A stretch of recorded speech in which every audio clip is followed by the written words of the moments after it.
How's everybody doing? It's like one of those rock and roll shows right now. That's pretty cool. Rock and roll! Yeah! I just wanted to come up here right quick and thank everybody for coming. Most of the people in this room made this movie happen, so thank you for that. Let's hear a round of applause for those people.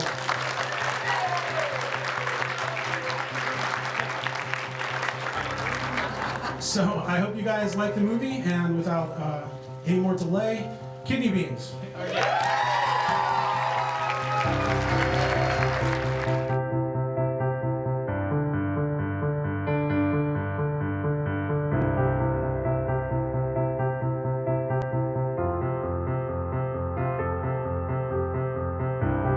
Thank you so much for sticking it out this far, and hopefully we've got some good answers for what are guaranteed to be great questions. I'm going to start off with one of our two directors of photography, Garrett Johnson.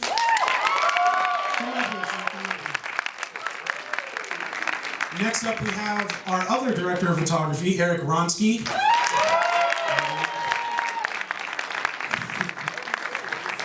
And the actor portraying Seth Graham is Taylor Ballard.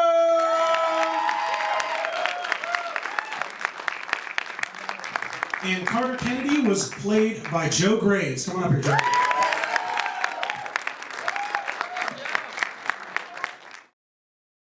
I'm going to let Ronsky answer that question. Yeah, I was in charge of the schedule, which we strictly maintained. We got a day over. No, I think, well, RJ been writing the script for 6 months, let's yeah. say. So when we first got started, I think the first production day was in September 2010. Shooting wrapped at the end of that year, and then RJ started editing in earnest. And so yeah, I guess shooting was about 3 or 4 months. Kind of spaced out, and then, yeah, that was pretty much it. Does that answer the question?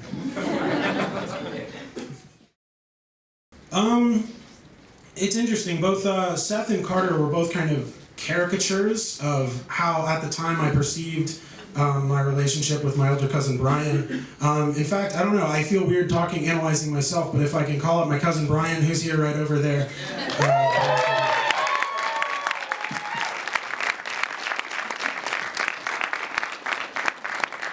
He got all fancy for this occasion.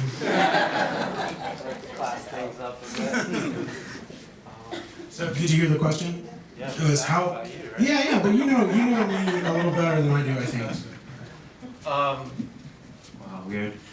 So I guess for Seth's character, I think he was RJ a little more geeky, maybe. I don't know. More geeky? Yeah, let's go with that. And a little more neurotic. But I mean, I think if you follow the blog, there's an interview with me. And I think that the relationship dynamic was really good. We were both kind of, it was like dogs sniffing each other out there for a while.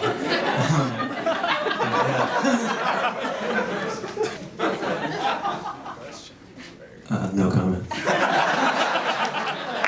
No, actually, that and many other weird things happened to my body over the course of 32 years.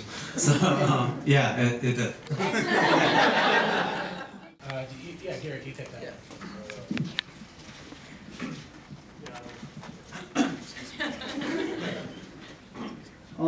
I mean, we worked around with the script a lot. After the first draft, we went through a lot of different drafts. We had to actually kill a character. Good casting. We had to kill Jack. Yeah, Jack. Yeah, Jack. That was Carter's dad in the movie. So that was probably the biggest one we had to change because suddenly there were all these lines that couldn't be or exist anymore. Other characters got beefed up a little bit, so I think the rest of the cast was pretty excited about the death of Jack. They all got his lines distributed throughout. Except Jack. So Jack was the main one, and then obviously not anything big like that. And then once we had the cut and we filmed it, obviously we took out a lot of scenes too to better make the flow. Unlike that sentence. Yeah, there was a few things going on with the music of the film. Firstly, pretty much anything that was instrumental all the piano-driven stuff was written by Dylan Henry. Can you stand up, Dylan? You're right back here. He's also known as the saddest boy to anyone. And also, Dylan was in this band with me in high school, and so are these other two gentlemen, Jeff and Taylor. Can you guys stand up real quick? Jeff Reed, Taylor Winsky. And those two guys were actually still at Virginia Tech during production, and they were kind of messing around recording their stuff, and so some of the some other instrumental stuff was written by them. Then everything else was a lot of local stuff. There's a band, Marley Thorn, that's very heavily featured in this film. King Radon and the Noble Gases is heavily featured because I had the rights to all of that music. Right, guys? And so, yeah, it was just sort of a mixture. And then Angel Ritter had a song. She's a wonderful local songwriter. So yeah, let's hear it for Angel Ritter. She's fantastic. Yeah, I know there was. Nothing springing to mind. Is anything springing to your guys' mind? We had some like controversial cuts. I don't know. There was the one. Well, the original ending was both Seth and Carter passed away, and Garrett said I thought it was a comedy, and so we had to change that. No, I don't. Nothing springs to mind. And now that I've stalled, is anything? Nothing. Yeah. So every piece of crap scene that we shot ended up in this movie. Yeah, the ones we deleted, we had talked early on that we were going to cut. There was like another scene in the car where, you know, he was in there and we were like, do we really need like 30 car scenes in this movie? Is that something that's necessary? And to cover my own ass, I was like, it's a device. It's a device. And we ended up cutting one of the scenes because it was kind of the weakest and least necessary of the... And it was also the biggest pain in the butt to shoot, so I really appreciate you guys go through all that. Ronsky, as many of those shots were handled, Ronsky was balled up in a yoga position, holding a camera sometimes with a camera and a boom, and just having to scrunch. And that particular one, he had a killer headache that day, so that's why he's a little upset. Was he wearing a seatbelt? Were you wearing a seatbelt, Ronsky? Of course. Obviously.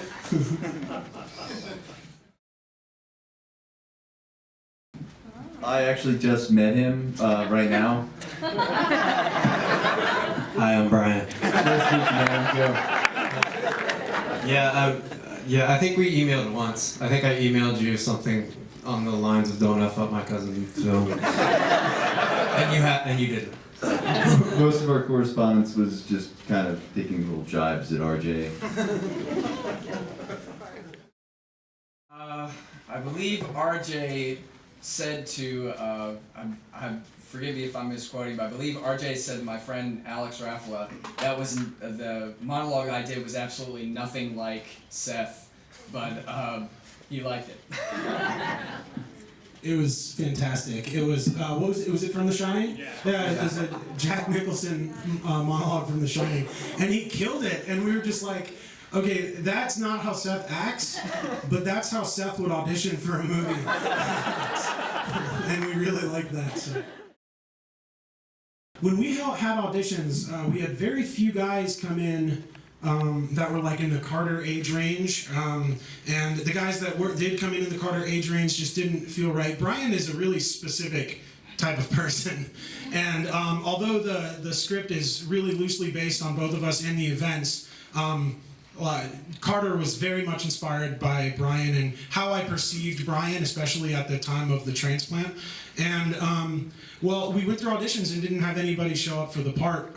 At one brief moment in time, Ronsky was going to play Carter. And I say that meaning I was like, yeah, I was like, hey Ronsky, you want to play Carter?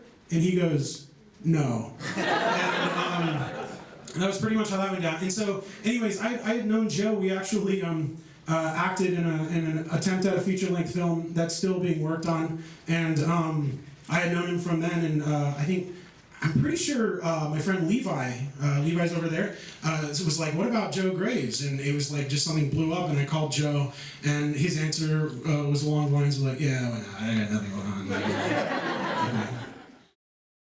Yeah, that was kind of tough. The hospital obviously was pretty key, and we arranged something with them that was an awesome deal and hopefully mutually beneficial. But we were able to shoot there, and then I was able to come back and shoot some footage for them for their internet use and stuff like that. There were a few locations that forced us to alter the script. There are 3 instances where Carter is at the dialysis clinic, and those were originally at a dialysis clinic. And I called probably 4 or 5 different places, and it's kind of an awkward place to ask to film stuff because, you know, I don't know. It's a real place. It's not a set. And when you ask them to film it, could almost sound like, can we exploit this in some way or something like that. And also at the end of the day, I was like, I can't pay you anything, and so that was also difficult. So we had to get creative and shoot in a parking lot, just as visually effective. Yeah. So I mean, and that's just one of the many instances of us having to compromise, but in a fun, creative way. So that was kind of neat. So. I didn't really start to continuously do stage stuff until I was in high school, which was really a lot of fun. And ultimately, because of doing that, was how I got involved with Kidney Beans. And Joe, what's your acting experience? None. When RJ called me, he pretty much summarized the role as like a smart guy who's been through a lot of stuff, and he's kind of an asshole. And I was like, okay, so I don't have to act. And then he said he'd blow all this money on wardrobe, and I was like, all right, I'm sold. Speaking of which, Joe, I just found a bag of your clothes in my closet. I gotta get that back to I you. hope that's from the movie.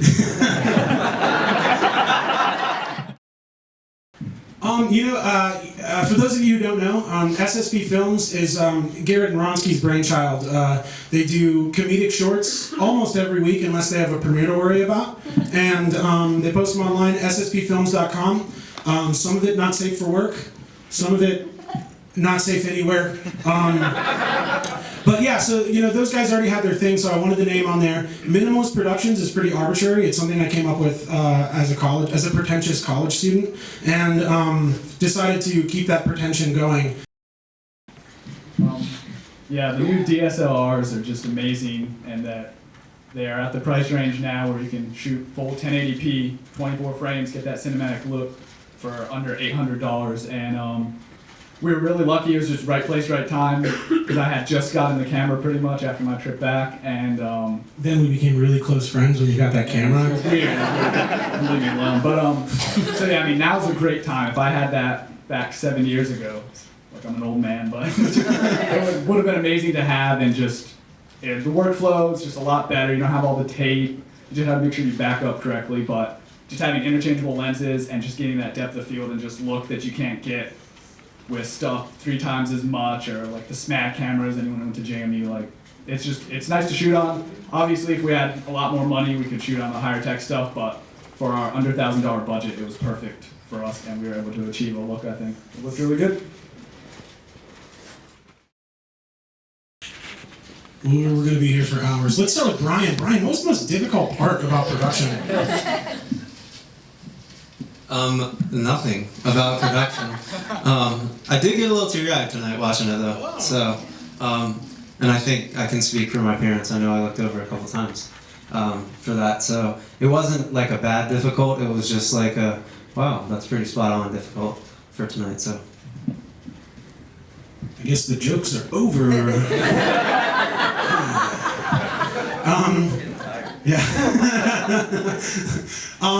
Most difficult experience. There was a lot of them. There was a lot of those things. I would say post-production has been a huge pain. And maybe I'm just saying that because production was so long ago, I don't really remember that very well.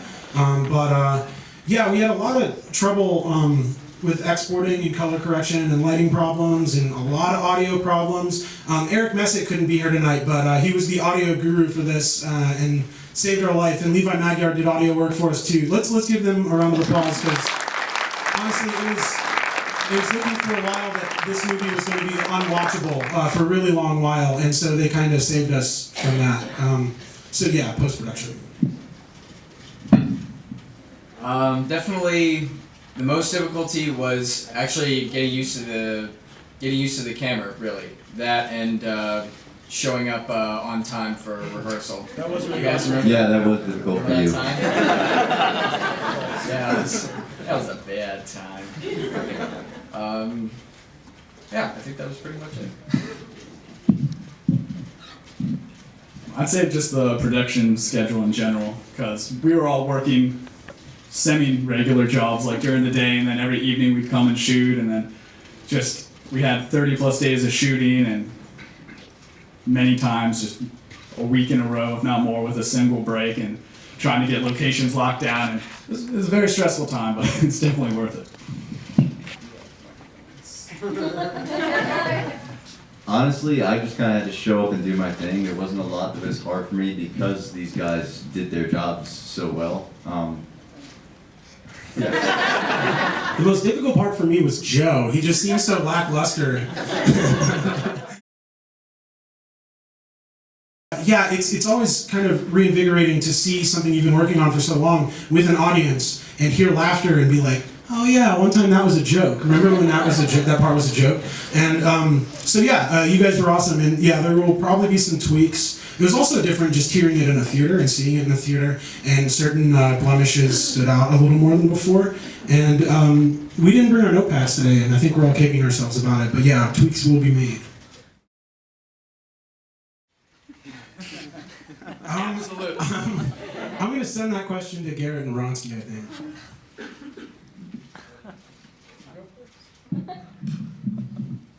We're actually, this is breaking news, we're doing Kidney Beans 2 Yeah. tomorrow. We're starting shooting. It's called Kidney Beans, the Yoshi Story. Now, I mean, just from my experience, it was there were a lot of difficult parts, just figuring out all the logistics.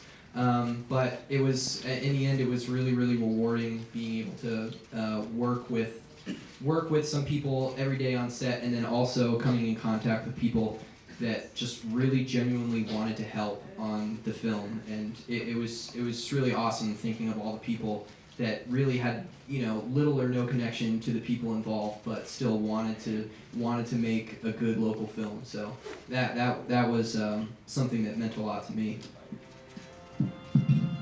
Yeah, that sounds good. Well, thank you guys so much for coming out. It means the world to us. Obviously, we put a lot into this movie, and I don't know about you guys, but just getting this reaction was pretty fulfilling, kind of made it all worth it. So thank you guys so much. Thank you.